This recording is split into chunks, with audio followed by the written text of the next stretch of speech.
Options A ಜೀವನ ಶೈಲಿ, B ದೈಹಿಕ ಬದಲಾವಣೆ, ಸಿ ಆಹಾರ ಪದ್ಧತಿ, ಡಿ ಮೇಲಿನ ಎಲ್ಲವೂ.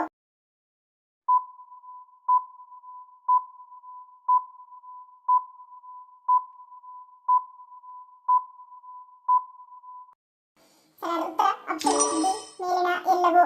ಚಳಿಗಾಲವು ಅನೇಕ ಜೀವನ ಶೈಲಿ ಮತ್ತು ದೈಹಿಕ ಬದಲಾವಣೆಗಳನ್ನು ತರುತ್ತದೆ. ಇದು ಮೂತ್ರಪಿಂಡದ ಕಲ್ಲುಗಳಿಗೆ ಕಾರಣವಾಗುತ್ತದೆ. ಶೀತ ತಿಂಗಳುಗಳಲ್ಲಿ ಜನರು ಕಡಿಮೆ ದೈಹಿಕ ಚಟುವಟಿಕೆಯನ್ನು ಹೊಂದಿರುತ್ತಾರೆ. ಇದರಿಂದಾಗಿ ಜೀರ್ಣಕ್ರಿಯೆ ಮತ್ತು ಕರುಳಿನ ಚಲನೆ ನಿಧಾನವಾಗಬಹುದು.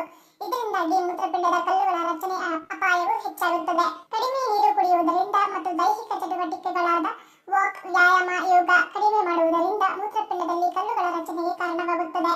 ಸಾಮಾನ್ಯವಾಗಿ ನಿಮ್ಮ ದೇಹದ ಜಲಸಂಚಯನ ಅಗತ್ಯಗಳನ್ನು ಕಡಿಮೆ ಅಂದಾಜು ಮಾಡಲಾಗುತ್ತದೆ. ಇದರಿಂದಾಗಿ ಮೂತ್ರಪಿಂಡದ ಕಲ್ಲುಗಳ ರಚನೆಗೆ ಸೂಕ್ತವಾದ ವಾತಾವರಣವನ್ನು ರಚಿಸಲಾಗಿದೆ. ಅಡಿಕೆ ಉತ್ಪನ್ನಗಳು, ಕಡಲೆಕಾಯಿ, ಪಾಲಕ್, ರೆಡ್ ಮೀಟ್, ಚಿಕನ್, ಚೀಸ್ ಮತ್ತು ಇತರ ಡೈರಿ ಉತ್ಪನ್ನಗಳಂತಹ ಕೆಲವು ಆಹಾರ ಪದಾರ್ಥಗಳನ್ನು ಹೆಚ್ಚು ತಿನ್ನುವುದು ಚಳಿಗಾಲದಲ್ಲಿ ಕಲ್ಲಿನ ರಚನೆಯ ಅಪಾಯವನ್ನು ಹೆಚ್ಚಿಸುತ್ತದೆ. ಈ ಆಹಾರ ಪದಾರ್ಥಗಳಲ್ಲಿ ಆಕ್ಸಲೇಟ್ ಮತ್ತು ಪ್ರೋಟೀನ್ಗಳು ಅಧಿಕವಾಗಿವೆ. ಇದು ಕಲ್ಲಿನ ರಚನೆಗೆ ಸಹಾಯ ಮಾಡುತ್ತದೆ. ಮಾನವ ದೇಹದ ಯಾವ ಚಕ್ರ ಕೇವಲ ಆನಂದವನ್ನು ಮಾತ್ರ ಪ್ರತಿನಿಧಿಸುತ್ತದೆ?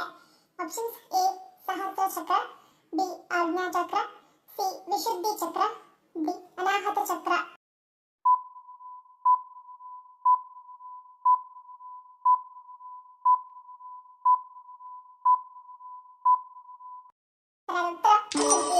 ಸಹಸ್ರ ಚಕ್ರ.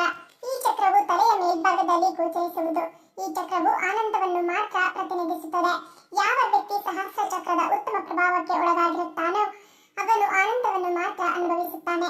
ಅವನಲ್ಲಿ ಯಾವುದೇ ವಿಷಯದ ಬಗ್ಗೆ ದ್ವಂದ್ವ, ಸಂಘರ್ಷ ಅಥವಾ ಪ್ರತ್ಯೇಕತೆ ಇರುವುದಿಲ್ಲ. ಅವರು ಎಲ್ಲರೊಂದಿಗೂ ಉತ್ತಮ ಸಂಪರ್ಕವನ್ನು ಪಡೆದುಕೊಳ್ಳುವರು, ಜೊತೆಗೆ ತುಂಬಾ ಆನಂದವನ್ನು ಅನುಭವಿಸುವರು. ಯಾರಲ್ಲಿ ಈ ಚಕ್ರದ ಕ್ರಿಯಾಶೀಲತೆ ಕಡಿಮೆ ಇರುತ್ತದೆ ಅವರು ಒಂದು ಹೆಜ್ಜೆ ಕೆಳಗಿರುವ ಚಕ್ರದ ಪ್ರಭಾವದಿಂದ ಕೋಪವನ್ನು ಅನುಭವಿಸುತ್ತಾರೆ. ಮನುಷ್ಯರಂತೆ ರಕ್ತದಾನ ಮಾಡುವ ಪ್ರಾಣಿ ಯಾವುದು? ಆಪ್ಷನ್ಸ್ ಎ ಹಸು, ಬಿ ಆನೆ, ಸಿ ನಾಯಿ, ಡಿ ಒಂಟೆ.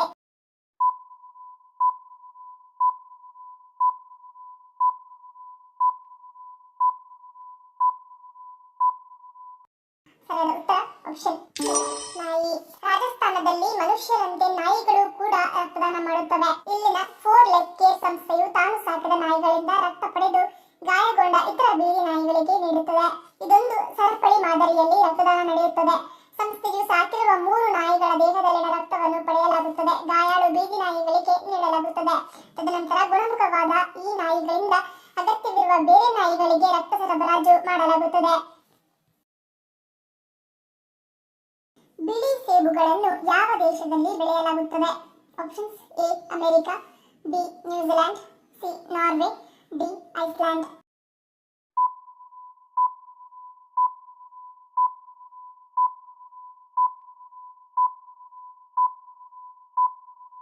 ಸರಿಯಾದ ಉತ್ತರ ಆಪ್ಷನ್ ಅಮೆರಿಕ.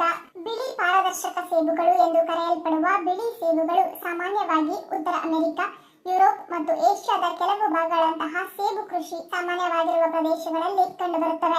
ಅವು ನಿರ್ದಿಷ್ಟ ಭೌಗೋಳಿಕ ಸ್ಥಳಗಳಲ್ಲಿ ಕಂಡುಬರುವ ವಿಶಿಷ್ಟ ಪ್ರಕಾರಕ್ಕಿಂತ ಹೆಚ್ಚಾಗಿ ವೈವಿಧ್ಯಮಯ ಸೇಬುಗಳಾಗಿವೆ. ಬಿಳಿ ಸೇಬುಗಳನ್ನು ಅವುಗಳ ಆರಂಭಿಕ ಮಾಗಿದ ಮತ್ತು ಗರಿಗರಿಯಾದ ಟಾರ್ಟ್ ಪರಿಮಳಕ್ಕಾಗಿ ಪ್ರಶಂಸಿಸಲಾಗುತ್ತದೆ. ಇದು ತಾಜಾ ತಿನ್ನಲು ಅಥವಾ ಅಡುಗೆ ಮತ್ತು ಬೇಕಿಂಗ್ನಲ್ಲಿ ಬಳಸಲು ಜನಪ್ರಿಯವಾಗಿದೆ. ನಿರ್ಜಲೀಕರಣದ ಸಮಸ್ಯೆ ಇರುವವರು ಪ್ರತಿದಿನ ಊಟದ ನಂತರ ಯಾವುದನ್ನು ತಿನ್ನಬೇಕು? ಆಪ್ಷನ್ಸ್ ಎ ಬೆಲ್ಲ, ಬಿ ಶುಂಠಿ, ಸಿ ಒಣಕೊಬ್ಬರಿ, ಡಿ ಅಜ್ವೈನ.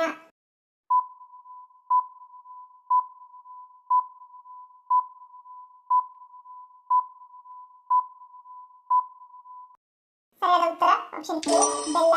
ನಿರ್ಜಲೀಕರಣದ ಸಮಸ್ಯೆಯಿಂದ ಹೋರಾಡುತ್ತಿದ್ದರೆ ನೀವು ಆಹಾರವನ್ನು ಸೇವಿಸಿದ ನಂತರ ಪ್ರತಿದಿನ ಬೆಲ್ಲವನ್ನು ತಿನ್ನಬಹುದು. ದೇಹದಲ್ಲಿನ ನೀರಿನ ಕೊರತೆಯನ್ನು ತೊಡೆದುಹಾಕಲು ಇದನ್ನು ಬಳಸಲಾಗುತ್ತದೆ. ಬೆಲ್ಲವು ಸ್ನಾಯುಗಳನ್ನು ವಿಶ್ರಾಂತಿ ಮಾಡಲು ಮತ್ತು ಶ್ವಾಸಕೋಶವನ್ನು ತೆರವುಗೊಳಿಸಲು ಬಹಳಷ್ಟು ಸಹಾಯ ಮಾಡುತ್ತದೆ. ಬೆಲ್ಲದಲ್ಲಿ ಕಬ್ಬಿಣಾಂಶ, ಮೆಗ್ನೀಷಿಯಂ, ಪೊಟ್ಯಾಷಿಯಂ ಮತ್ತು ವಿಟಮಿನ್ ಸಿ ಸೇರಿದಂತೆ ಅನೇಕ ಪೋಷಕಾಂಶಗಳಿವೆ. ಬೆಲ್ಲವು ಒಂದು ಗಟ್ಟಿಯಾದ ಕಾರ್ಬೋಹೈಡ್ರೇಟ್ ಆಗಿದೆ. ಇದು ಅನೇಕ ಆರೋಗ್ಯ ಪ್ರಯೋಜನಗಳನ್ನು ಹೊಂದಿದೆ. ಬೆಲ್ಲವನ್ನು ತಿನ್ನುವುದರಿಂದ ಜೀರ್ಣಕ್ರಿಯೆ, ಮಲಬದ್ಧತೆ ಮತ್ತು ಅಜೀರ್ಣಕ್ಕೆ ಸಹಾಯ ಮಾಡುತ್ತದೆ. ಇದು ಜೀರ್ಣಾಂಗ ವ್ಯವಸ್ಥೆಯನ್ನು ಉತ್ತೇಜಿಸುತ್ತದೆ ಮತ್ತು ಸಣ್ಣ ಕರುಳಿಗೆ ಪೋಷಕಾಂಶಗಳನ್ನು ಜೀರ್ಣಿಸಿಕೊಳ್ಳಲು ಸಾಕಷ್ಟು ಸಹಾಯ ಮಾಡುತ್ತದೆ. ನಿಯಮಿತವಾಗಿ ಕಾಫಿ ಕುಡಿಯುವುದರಿಂದ ಯಾವ ಕಾಯಿಲೆಗಳು ಬರುವ ಸಾಧ್ಯತೆ ಕಡಿಮೆಯಾಗುತ್ತದೆ? Options: A Alzheimer, B Parkinson, C BP, D asthma.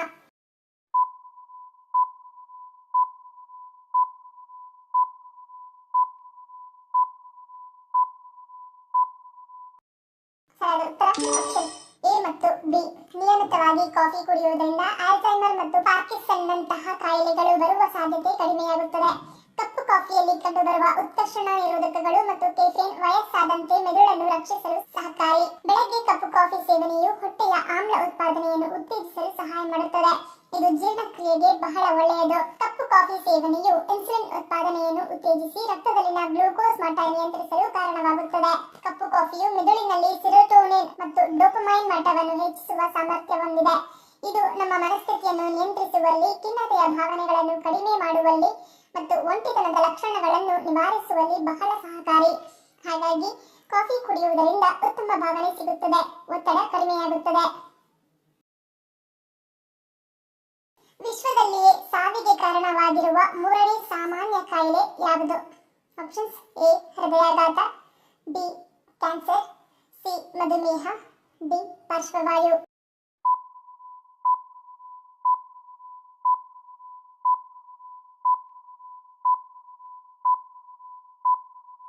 ಸರಿಯಾದ ಉತ್ತರ ಆಪ್ಷನ್ ಬಿ ಪಾರ್ಶ್ವವಾಯು. ದೇಹದಲ್ಲಿ ರಕ್ತನಾಳಗಳು ರಕ್ತವನ್ನು ಸರಬರಾಜು ಮಾಡಲು ಹಾಗೂ ಆಮ್ಲಜನಕ ಪೂರೈಕೆ ಮಾಡುವಲ್ಲಿ ಪ್ರಮುಖ ಪಾತ್ರ ವಹಿಸುತ್ತದೆ.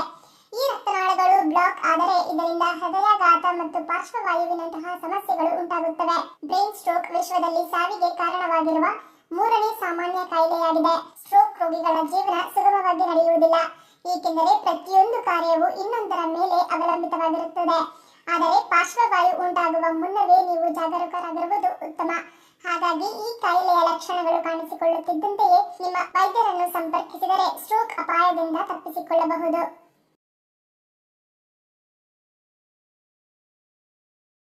ವಿಶ್ವದ ಅತಿ ದೊಡ್ಡ ರೈಲ್ವೆ ಸ್ಟೇಷನ್ ಯಾವ ದೇಶದಲ್ಲಿದೆ? Options: A Bharat, B China, C America, D Germany.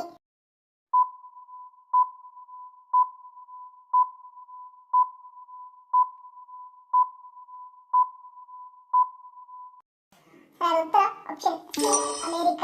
ವಿಶ್ವದ ಅತಿ ದೊಡ್ಡ ರೈಲ್ವೆ ನಿಲ್ದಾಣ ಇರುವುದು ಅಮೆರಿಕದ ನ್ಯೂಯಾರ್ಕ್ನಲ್ಲಿ. ಇದನ್ನು ಗ್ರ್ಯಾಂಡ್ ಸೆಂಟ್ರಲ್ ಟರ್ಮಿನಲ್ ಎಂದು ಕೂಡ ಕರೆಯುತ್ತಾರೆ.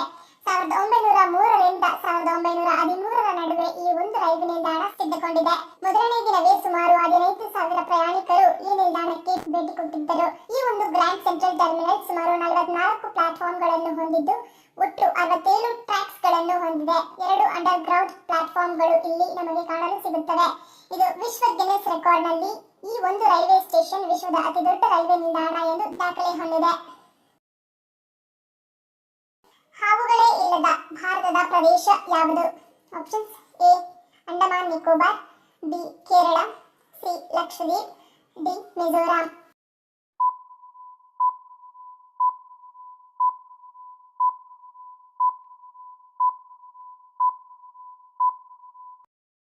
ಉತ್ತರ ಆಪ್ಷನ್ ಲಕ್ಷದ್ವೀಪ್. ಲಕ್ಷದ್ವೀಪದಲ್ಲಿ 36 ದ್ವೀಪಗಳಿವೆ. ಆದರೆ ಇವುಗಳಲ್ಲಿ 10 ದ್ವೀಪಗಳಲ್ಲಿ ಮಾತ್ರ ಜನರು ವಾಸಿಸುತ್ತಿದ್ದಾರೆ. ಕವರಟ್ಟಿ, ಅರ್ಗತ್ತಿ, ಅಮಿನಿ, ಕಿಲಾಡನ್, ಚೆಟ್ಲಾಟ್, ಕಡ್ಮತ್, ಬಿಟ್ಟಾರ, ಆಂಡ್ರೋತ್, ಕಲ್ಪೇನಿ ಮತ್ತು ಮಿನಿಕಾಯ್ ದ್ವೀಪಗಳಲ್ಲಿ ಜನರು ವಾಸಿಸುತ್ತಿದ್ದಾರೆ. ಆಶ್ಚರ್ಯಕರ ಸಂಗತಿ ಎಂದರೆ ಈ ದ್ವೀಪಗಳಲ್ಲಿ 100ಕ್ಕಿಂತ ಕಡಿಮೆ ಜನರಿದ್ದಾರೆ.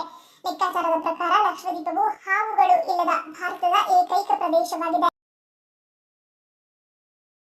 ತಿಂಗಳುಗಳವರೆಗೆ ಬ್ಲಡ್ ಶುಗರ್ ಲೆವೆಲ್ ನಾರ್ಮಲ್ ಆಗಿ ಇಡುವಂತಹ ಹಣ್ಣು ಯಾವುದು?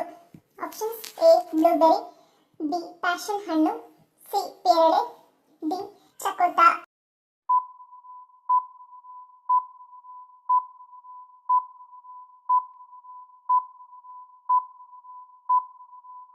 ಉತ್ತರ ಆಪ್ಷನ್ ಬಿ ಪ್ಯಾಷನ್ ಹಣ್ಣು. ಮಧುಮೇಹವನ್ನು ಬುಡ ಸಮೇತ ಗುಣಪಡಿಸುವುದು ಸಾಧ್ಯವಿಲ್ಲ, ಆದರೆ ಇದನ್ನು ಶಾಶ್ವತವಾಗಿ ನಿಯಂತ್ರಣದಲ್ಲಿ ಇಟ್ಟುಕೊಳ್ಳಬಹುದು. ಮಧುಮೇಹ ಇದ್ದಾಗ ಪಥ್ಯ ಹತ್ಯೆ ಬಹಳ ಮುಖ್ಯ ಎಂದು ಹೇಳಲಾಗುತ್ತದೆ.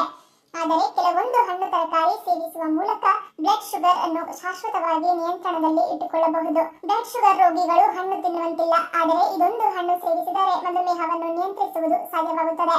ಬ್ಲಡ್ ಶುಗರ್ ನಿಯಂತ್ರಿಸುವ ಅದ್ಭುತ ಶಕ್ತಿ ಇರುವ ಈ ಹಣ್ಣಿನ ಹೆಸರು ಕೃಷ್ಣಫಲ ಅಥವಾ ಪ್ಯಾಷನ್ ಫ್ರೂಟ್. ಇದು ರುಚಿಯಲ್ಲಿ ಸಿಹಿ ಮತ್ತು ಹುಳಿ ಮಿಶ್ರಿತ ಹಣ್ಣು. ಕೃಷ್ಣಫಲದ ಗ್ಲೈಸೆಮಿಕ್ ಸೂಚ್ಯಂಕವು ತುಂಬಾ ಕಡಿಮೆಯಾಗಿರುತ್ತದೆ, ಹಾಗಾಗಿ ಇದು ಸಕ್ಕರೆ ಮಟ್ಟವನ್ನು ಏರುವುದಕ್ಕೆ ಅನುವು ಮಾಡಿಕೊಡುವುದಿಲ್ಲ. ಈ ಹಣ್ಣಿನ ಸಿಪ್ಪೆಯಲ್ಲಿ ಫೈಬರ್ ಮತ್ತು ಕಾರ್ಬೋಹೈಡ್ರೇಟ್ಗಳು ಹೇರಳವಾಗಿವೆ, ಹಾಗಾಗಿ ಇದನ್ನು ಸೇವಿಸುವುದರಿಂದ ರಕ್ತದಲ್ಲಿನ ಸಕ್ಕರೆ ಮಟ್ಟವು ನಿಯಂತ್ರಣದಲ್ಲಿರುತ್ತದೆ.